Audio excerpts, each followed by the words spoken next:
No. Welcome. My name is Senator John McAllister, and welcome to the District 20 Legislative Forum. I'm going to welcome both candidates Stu Dornan and John Frederickson, who are two of the three candidates running to replace me in the Nebraska legislature next January. Peter Kaczynski and I have recorded and determined to have 6 questions. We'll answer those questions. Each candidate will have 3 minutes to answer those questions, 3 minutes each. As we mentioned, we are recording this program. I want to thank the Southwest Omaha Neighborhood Alliance for sponsoring this event, and thank you to Peter for organizing the Zoom. Thanks to the 2 candidates for being with us tonight. And at least thank you to the citizens of Omaha willing to participate in democracy. This is the way we can determine which candidate will best represent us, the Nebraska legislature, next fall, next winter. With that, I'm going to start with the first question, and I'll ask Stu Dornan to give a brief bio and your reasons for running for District 20 legislative seat. Thank you, John and Peter, for allowing us the opportunity to participate in this tonight. I've been married for 37 years to the most remarkable person I know, my wife, Dari. We have been very fortunate to have raised 9 children, and we have 4 grandchildren and 1 on the way. All of those children are out of the house, and I can tell you that we love them just as much out of the house as we did when they were in the house. And, you know, public service has been a major part of my life. To put it simply, I think the duty and obligation of any elected official is to serve the greater good. And serving in the legislature would be a phenomenal honor and opportunity to do that. My background, I'm a lawyer by trade. I was very fortunate to be accepted as a special agent with the FBI out of law school. That's how I ended up in Omaha. My wife was a Southern Belle. I went to law school at LSU. And I didn't get a lot of plaudits from her family for taking the Southern Belle out of Baton Rouge here to Omaha. But we love Omaha. It's a hidden jewel. And I was very fortunate to be able to be an agent here, which was a tremendous honor. And then had the opportunity and was probably maybe the only FBI agent who went to become a public defender after serving as an agent. And that was back in Louisiana. We had the opportunity to come back here, entered into private practice, was a partner with Gallup and Schaefer for 13 years, and then was asked by some folks to pursue being appointed as a Douglas County attorney. I was appointed as a Douglas County attorney, chief law enforcement officer in Douglas County, and that was also a great honor. Following that, I was on the West Side School Board prior to being appointed as Douglas County attorney. And I've had the honor of serving and currently still serving on the Educational Service Unit 3 school board. So. Well, thank you, Stu. That's about 3 minutes. Okay. John, you want to follow up? You're keeping us on time, I see. That's Yeah. a good thing. Well, again, thank you, Senator McAllister, for hosting us. Thank you to the Southwest Omaha Neighborhood Association for putting on the event. And thank you, Stu, for being here as well. It's good to see you again. So Same here. I think the question was why we're running for the seat. So my answer to this is kind of twofold. The first is, part of this has to do with my professional work. So I'm a clinical social worker. I have a private practice where I do mental health treatment. And when you work as a therapist for a while, you learn a lot. And there are things that I have learned, well, one thing, sometimes it's very humbling. You learn how much you think you know and how little you actually do know. But one thing that I know for sure is that leadership and policy really matter. And they really matter in a person's life. And they really affect a person's lived experience. And over the last 5 or 6 years in my work, I've been hearing more and more about ways that policies has been affecting folks' lives. And so my social worker brain, as a social worker, we're trained both on a micro level, how to work with folks individually, but we're also trained on a macro level to sort of think about things from a policy level. And so those wheels started turning a bit more. So that was kind of the more professional side of things. Part two is kind of a more personal thing, and that was becoming a parent. My husband and I adopted our son just over 3 years ago. And that's a game changer. Perspective of life is less about what's happening in my lifetime and a lot more about what's happening in his lifetime. And so really caring about the state that he's growing up in and ensuring it's a state where everyone has the opportunity to thrive. Sounds good. Thank you, John. Question for both of you. Do you support Nebraska's one-house nonpartisan legislature? And to what extent will political parties influence your decisions as a state senator? Let's switch things around. John, you want to go first this time? Sure, yes. I do support the one-house nonpartisan model for our legislature. I think that George Norris was onto something when he thought that up. And I think there's a number of reasons as to why this works. I think being a nonpartisan body, it creates an opportunity for our senators to work as independent agents. And it's also a real team sport. You have to work with each other to get anything done down there. And I admire that. And I think that that's something unique about our body. I'm not naive. I know that partisan politics have certainly seeped into the body, certainly more so in recent years. That does concern me. But as far as the part of the question that asks about how would party politics impact how I legislate, I'm interested in representing the folks of District 20 as best as I can. And, I think being the nonpartisan body enables the senators to act independently, and I would act accordingly. Great. Thank you, John. Stu? I think George Norris had it exactly right. And I think he learned the lessons from Congress, and unfortunately, the gridlock that was during his time and of course currently is now.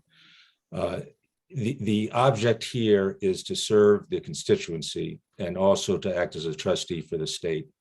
I think that one of George Norris's primary points was to be a nonpartisan legislature. People and principle should come before parties. And he believed that one house was much more responsible to the community, and that you had a bill that has a public hearing and you got to vote yay or nay. You can't hide anywhere. And that's worked really very, very well for the Nebraska legislature. I'm a lifelong Republican. I share some of the philosophies of the Republican Party, particularly with respect to local control and efficient government. But I am very open to all insights, all political views from the leaders of both parties and any citizen in the state. And I think with respect to the people that are supporting me, I have a wide berth of people, Democrats, Independents, Republicans, who are supporting and have contributed to my campaign. So I believe that is extremely important for the legislature to remain nonpartisan. And again, the people are the second house, right?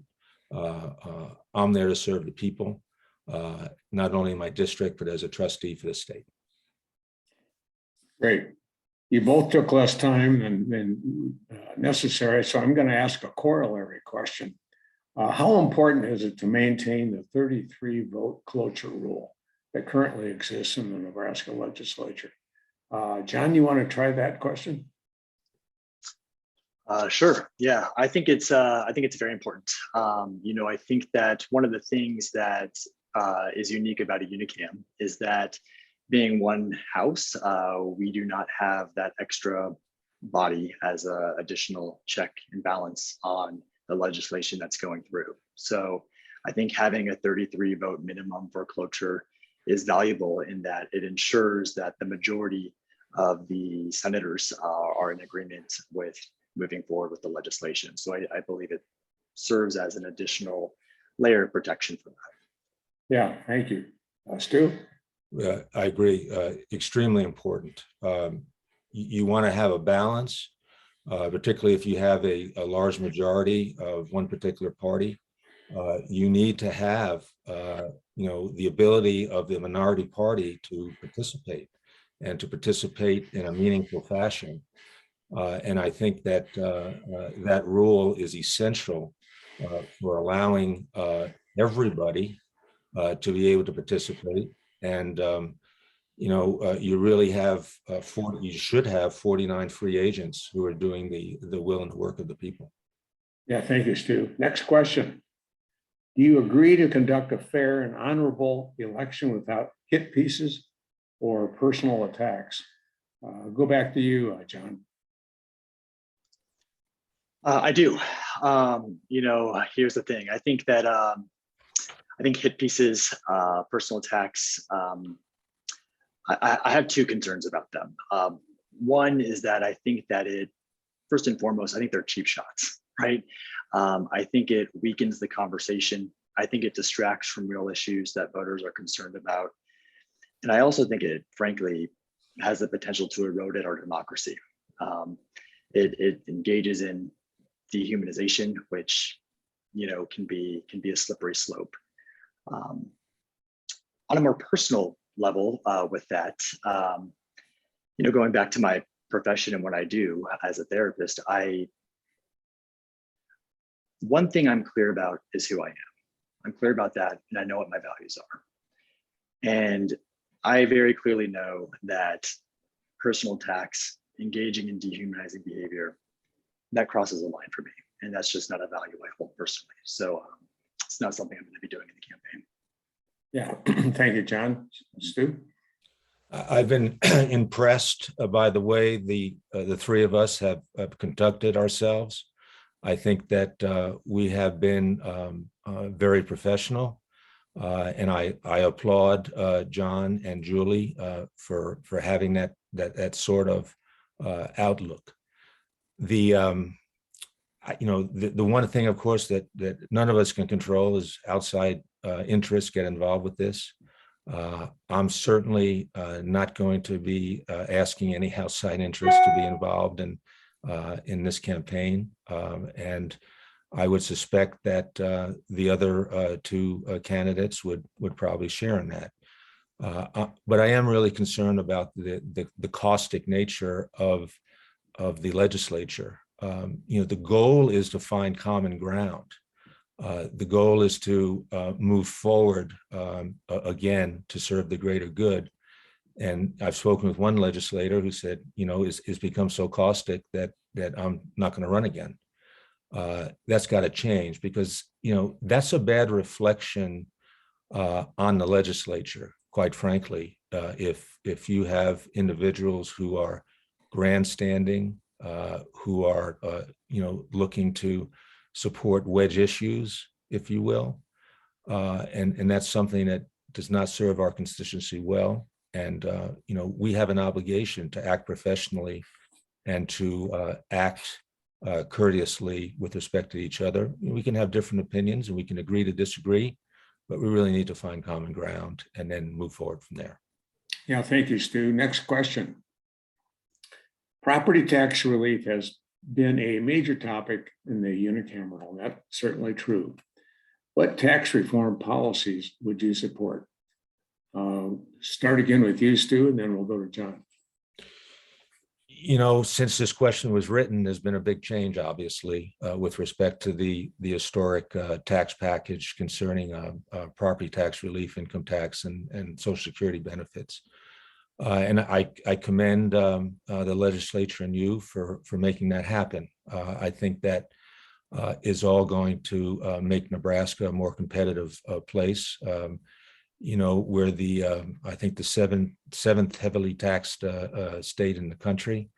And I think that it's something that we really need to pay attention to, particularly for retaining our young people and not having our elderly feel like they can't live in a house anymore.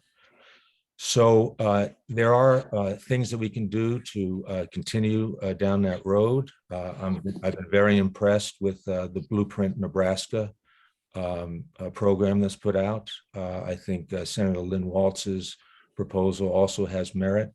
And I think we really need to take a look at broadening our tax base and taking a serious look at some sales tax exemptions that, quite frankly, are antiquated. I'm not talking about essential. I'm not talking about food and essential items, which should not be taxed. But there are some sales tax exemptions that we should take a hard look at in order to contribute to generate to our revenue, in order to take a look at what our revenue and what our expenditures are going to be for next year. Yeah, thank you, Stu. John, you want to talk about property tax for us? Yeah, well, as Stu mentioned, there was a major change since the question was written with the tax law that was passed, and I believe actually signed into law today, if I'm not mistaken. So, I'm going to answer this question by kind of describing the way I think about taxes in general.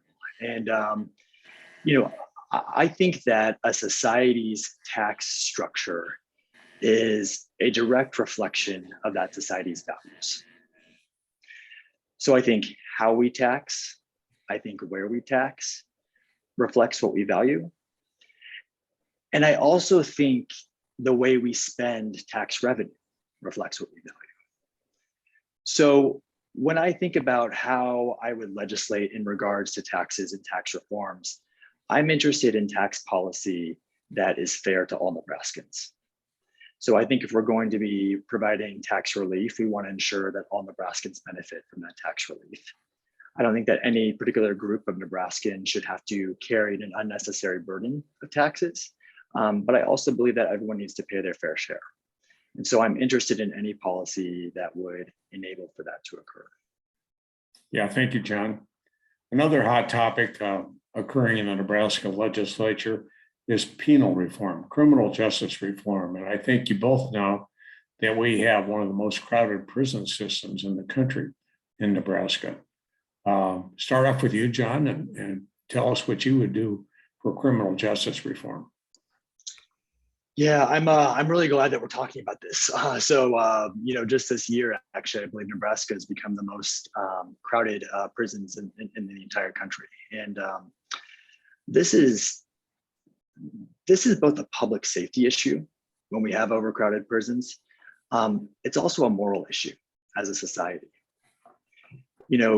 Nebraska specifically has been increasing our incarceration rates in recent years when the majority of other states in our country have been decreasing.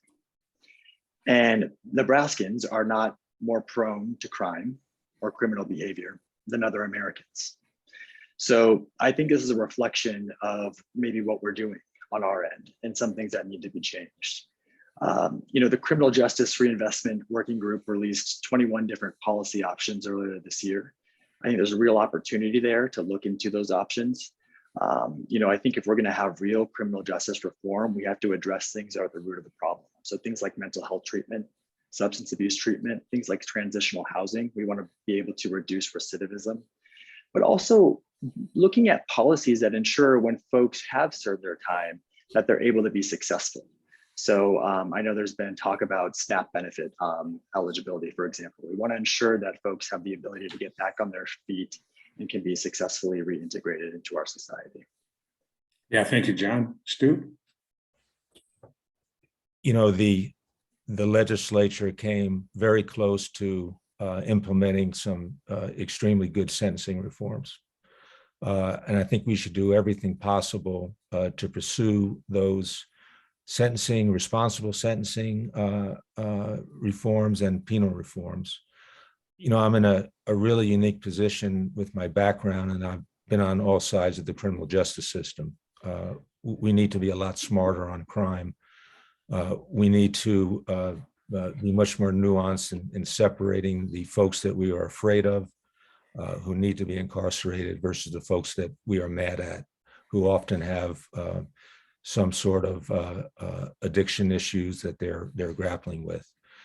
So I think that that background as a special agent with the FBI, as a prosecutor, and as a criminal defense attorney, put me really in a unique position to be able to continue to pursue those reforms. And I think we should do everything possible to pursue them before building a new prison.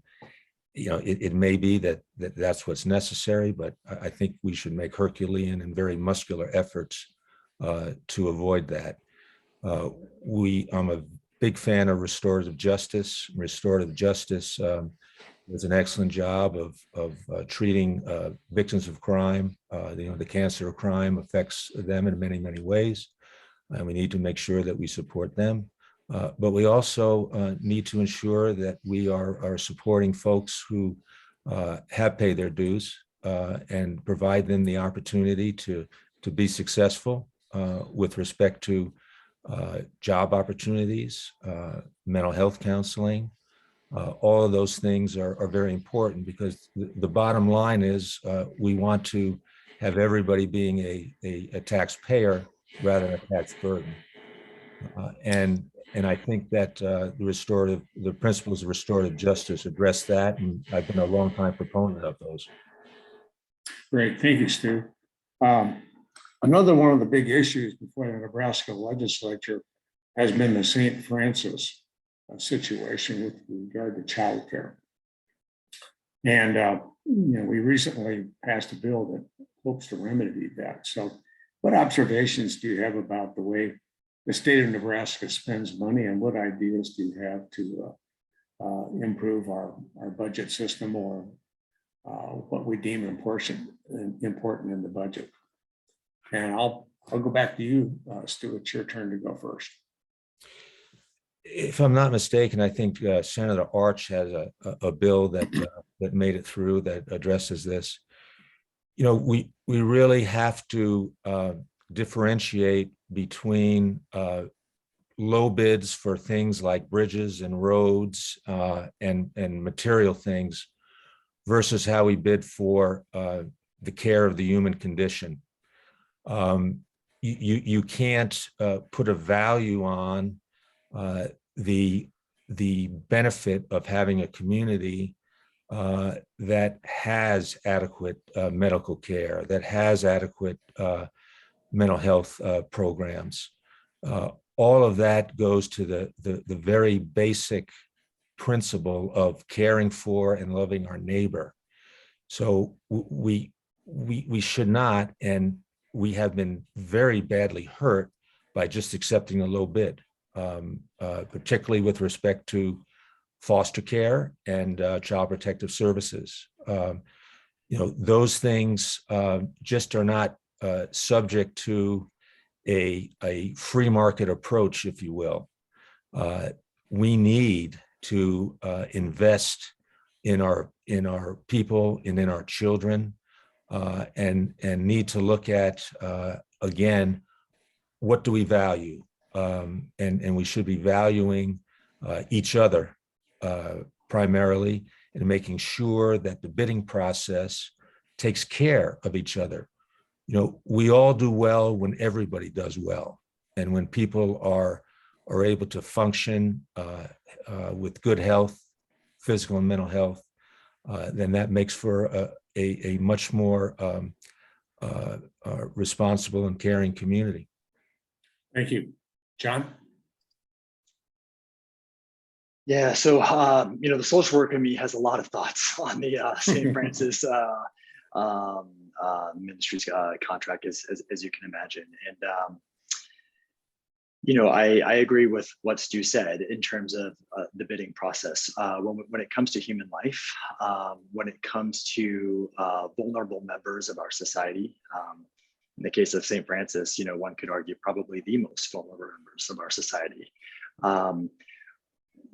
We need to ensure that when we are rewarding contracts, that we are rewarding those two bidders who not just give us a good price, but who have the ability and the infrastructure to provide the service that they are bidding on. And that is one thing that I feel very passionate about, especially when it comes to the well-being of the members of our community. I think there's opportunities for more transparency around that process. I think that there are opportunities to look into as a contract, if and when a contract is rewarded, ways to check in on the progress, to see about putting contingencies upon that would ensure that the deliverables are being met. And I would be really interested in looking into policy and legislation along those lines. Yeah, thank you. Next question. With one of the lowest unemployment rates in the country, at one point it was 1.8%, Nebraska lacks sufficient workers for its economy. In particular, many worry about the socialized brain drain of younger educated workers moving to other states. How do we make Nebraska more attractive to these workers? And apparently there's around 60,000 vacant jobs, or jobs that are looking for employees. So would appreciate your comment, John, first on this very important topic. Absolutely, yeah. Workforce retention is a big issue, not just in Nebraska, but we're seeing that nationwide. And when it comes to brain drain, this is something that I personally think a lot about. I grew up here in Omaha. I did college and graduate school out of state, and decided to move back with my family. And when I did move back, one thing that really caught me off guard was just how many of my peers from high school had left the state. Brain drain among young Nebraskans is a real issue. And I think there are a number of factors for that. But I think if we're going to be serious about preventing that, we need to listen to this generation about why they are leaving. Sometimes it has to do with job opportunities elsewhere. So I think we have to think about ways to make Omaha, make Nebraska as a state appealing to employers so that opportunities can be available here. But I also think you have to think about what issues are important to young families. So things like good schools are really important to young families. Affordable childcare options are important to young families, competitive wages, things like affordable housing. These are all things that are on the top of mind for young families. And young families are also interested in raising their kids in a culture and in an environment that is welcoming, that shows compassion, that shows kindness. So I believe another part of stemming this brain drain issue is to have folks in positions of leadership that can model that behavior so that people feel welcome in our state and don't feel the need to leave because they don't feel welcomed here. Thank you. Stu, same question, or maybe I should repeat the question. No, that's okay, John. I appreciate it. I think that really education, it starts with education, and it starts with having really, really good, strong, outstanding education and making sure it's funded well. And I think with respect to the younger generation, one of the things that we can do is have far more apprenticeship programs where we have students as early as high school getting involved in an area that they feel like they have a passion for. A real simple example, we have an existential crisis with our teachers. Getting student teachers involved early and assisting them with their education expenses would be a huge opportunity because they could provide services and learn through actual experience in the classroom under the auspices of a master teacher.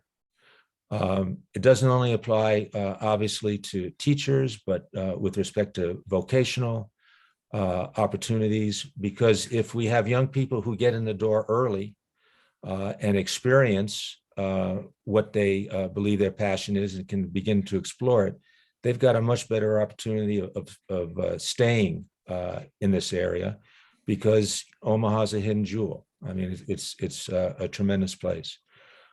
We certainly need to attract businesses where we have high-paying jobs, benefits, and wages. Affordable housing is a huge issue. I've talked with many young people who say, after they've graduated from college and they're having a hard time finding affordable housing. I think with respect to young people, we need to really focus on entertainment and recreational opportunities. We have a younger generation that is very engaged with respect to good mind, body, and health.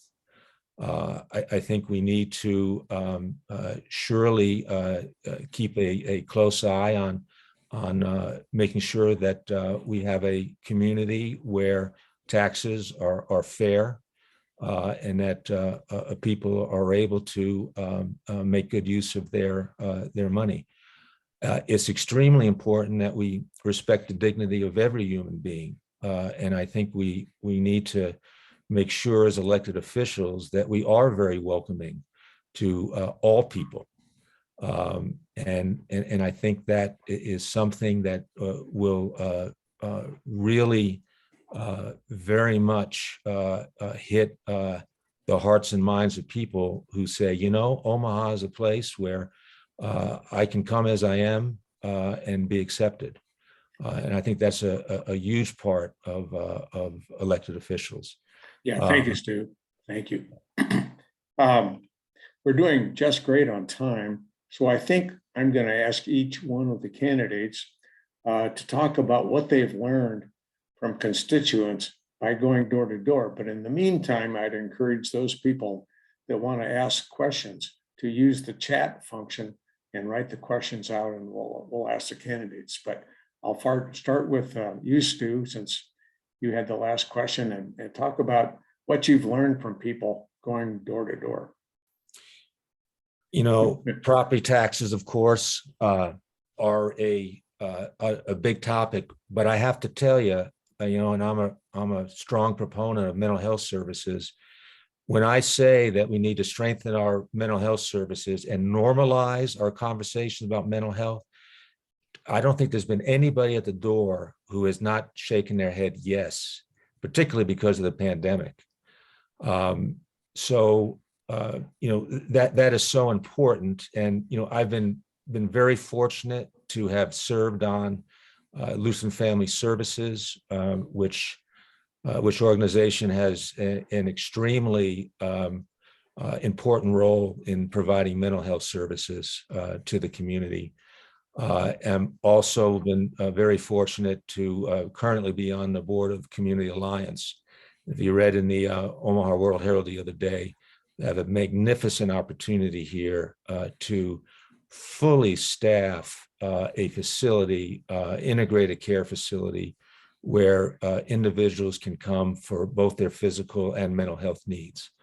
And it's just a wonderful opportunity, because really, with respect to mental and behavioral health, it's so important for stable housing, stable employment, having peer support. The folks who are best able to respond to individuals in crisis are people who have been in crisis.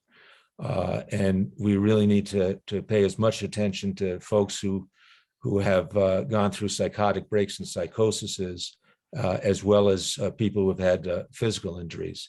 And last and not least, with respect to rehabilitation, it's really important for folks to be able to feel like they're contributing to the community, that they're welcome in the community, and being able to manage whatever mental health or behavioral health issue that they have. And hopefully this is not the taboo as far as talking about it. And again, we need to normalize those conversations. Thank you, Stu. John? Well, I think the first thing I've learned at the doors is that you, Senator McAllister, have, I think, knocked every door in this entire district. And I laugh about that because you've always had a reputation for being a big door knocker, and that has been corroborated by the conversations that I have had at the doors. Everyone mentions that you've been there before, so that always brings a smile to my face. You know, what's coming up? Stu's right, mental health is coming up a ton. And honestly, I agree. I think that has a lot to do with the pandemic. People are more acutely aware of just how valuable mental health resources are, just to the well-being of society in general. And people are willing to talk about it, in a way that, if I'm being honest with you, it feels different than pre-pandemic, how open people are about this. And that's really encouraging to me as a mental health provider. One of the biggest barriers we see to treatment is stigma. People are concerned about this. I've seen this in my private practice since I've navigated to a lot more telehealth with COVID. By the way, if you would have told me 5 years ago that I'd be doing telehealth for therapy, I would have never believed you, because it is such a relational treatment model, but it's shown to work. And I've had folks reach out from rural parts of the state who might previously have not had access to a provider. So I think that there's a lot more of an open-mindedness around mental health. I think there's definitely an understanding that this is important to invest in. And I think, frankly, I think the state would really benefit from someone who has a subject matter expert in mental health in the legislature, someone who understands these issues. I think that's something that we have that's lacking in Lincoln currently, that's a note that comes up often. Education comes up a lot in the district. There's a lot of pride in the schools. People are really happy with the schools. People want to ensure that our teachers and our schools have the resources that they need to provide for our kids. I think we can all agree we want our kids to graduate with the skills they need to be successful in today's world. And that seems to be a real universal touch point as well. Thank you, John. A question that came in on the chat is with regard to concealed carry. And that was an issue that came up before the legislature just a day ago. Your thoughts, John, on concealed carry and whether you think there are common sense gun control measures that you would support as a state senator. Absolutely. So, my thoughts are, I come from this from a unique perspective, again, as a mental health provider. One of my areas of expertise is suicide. I teach a course on assessment and treatment of suicidal behavior. One of the primary symptoms in populations that I get referrals from are folks who have attempted suicide or engaged in non-suicidal self-injury. And so I take this very seriously. I've also worked with a number of veterans, and I'm of the belief that I think people have a right to gun ownership, but I also think that comes with a responsibility. And so I would be opposed to any legislation that would bypass background checks, necessary training for safety around gun ownership. Now, again, I think people have the absolute right to own guns, but I do believe that there's a responsibility for the necessary training to do so. Thank you, John. Stu, same question. Yeah, I'm a supporter of the Second Amendment with reasonable restrictions with respect to background checks and the current restrictions that are in place. I just give you anecdotally, as a special agent with the FBI, I had a tremendous amount of firearm training, and the thought of somebody being able to get a handgun without going through appropriate firearm training is it is, to me, is really a very dangerous thing for our society. I've talked with and been involved in situations where the use of a firearm is necessary, and if you don't have proper training with it, it can lead to disaster extremely quickly. I'll just give you an agent who was on the hostage rescue team that was involved in a very, very close confrontation. He's as well trained as anybody in the world, and he missed at point blank range. And so it's really important for our community with respect to folks who are going to have a firearm, that they have that training. It's an extremely difficult thing to learn how to use a firearm properly. And I certainly believe that that's one of the restrictions that is crucial with respect to ensuring the safety of our community and people being able to handle their firearm responsibly. Yeah, thank you, Stu. A question, another chat question. Of all the issues facing Nebraska, what is the number one issue that you think we face? And go back to you, Stu. Well, I would have to say right now, one of them is workforce development. You know, we really need to continue to retain and attract and keep our young people here. You know, that is you know, a primary engine of our economy. Also agricultural. You know, agricultural. And agriculture is probably the primary engine in the state, and we need to be sure that even if you know, I'm legislating and in LD20, that I pay considerable attention to and listen to the needs of greater Nebraska, because that's tremendously important. I also think that the existential crisis in our schools, and with respect to teacher retention and the teacher shortage, is so very important.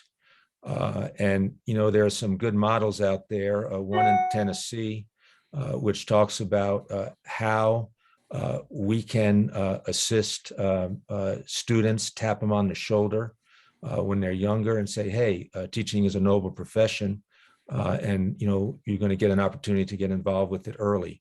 And we're going to help you with it, and you know, you can learn again from a master teacher. Property taxes, of course. You know, I've talked with many people at the door who say, you know, I'm retired, I'm on a fixed income, and I may not be able to live in this house anymore. I'm going to have to move. And you know, the same for younger people with respect to being able to get into affordable housing. So, you know, all of those things are front and center. Mental health services, of course, and you know, there are some really good programs. There's a program with respect to Bradshaw Henderson, where they have contracted with local hospital and mental health clinic to have mental health therapists come into schools, with the eventual goal of having them co-locate there. Same thing with ESU. We have mental health practitioners come into schools. So all of those things, and of course, public safety, which is crucial to the community.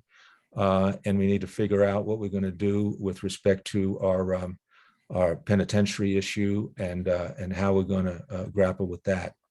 So, Thank you, Stu. So all of those things I think are very important. Great. John, same question. What's the biggest issue that you think we face in Nebraska, or that you picked up going door to door? Well, as Stu kind of highlighted, there are a number of issues that are on people's minds. I'm going to try my best to focus on one. I think if I had to narrow it down to one, I think it has to do with talent retention, honestly, and brain drain. You know, I think I think we have to be forward thinking. The world has forever changed since COVID. We've got remote work opportunities. there are cities like Tulsa that are incentivizing people moving there to work remotely for companies that are based outside of Oklahoma. And I think one of the things that we're going to be, if this continues, this trajectory, we're going to be competing on from an economic perspective, frankly, is having bodies in our state. So, workforce retention is key. And this affects everything. It affects the sustainability of our economy. It affects culture. It affects the vibrancy of our communities. It also affects our tax base, right? If our population declines, that's a problem for our tax rates. And so, if I had to pick one issue, I think that's it. I think we have to be really forward thinking about how we're going to ensure to address this. Yeah, thank you, John. Nebraska has the third best wind energy resources of any state in the country. How do we promote renewable energy better than we have in Nebraska? John, go back to you for that question. Yeah, so I'm a strong proponent of renewable energy resources. I think that we need to be mindful of our climate. We need to be mindful of our resources. Going back to what Stu was saying earlier, agriculture is a huge industry in our states, and with the effects of climate change, we need to ensure that we are doing everything we can to protect that industry. So I think I'd be open to looking into policy options to incentivize, the development of more renewable energy resources, including wind power resources. I think that's something that we should actually get quite serious about, and look at how we can ensure that we're being responsible stewards of the land with that. Yeah, thank you, John. Stu? The word posterity is not used very much anymore. And we have a tremendous responsibility for our future generations with respect to hopefully leaving the earth in a far better place than what it is right now. It really boils down to the care of creation. And we're in an existential crisis with respect to climate change. And I think, solar, wind, and possibly nuclear energy are all really important. But, I think, as in most things, it's real important to focus on incremental change, making sure that, the resources that, fund our energy, that we have that as we move towards wind, solar, and electric power. I think electricity is used with respect to batteries in the future, all of those things. But we need to do it smartly, and we need to do it in a way where people say that, I'm comfortable with these changes, but let's do it responsibly, and let's do it incrementally.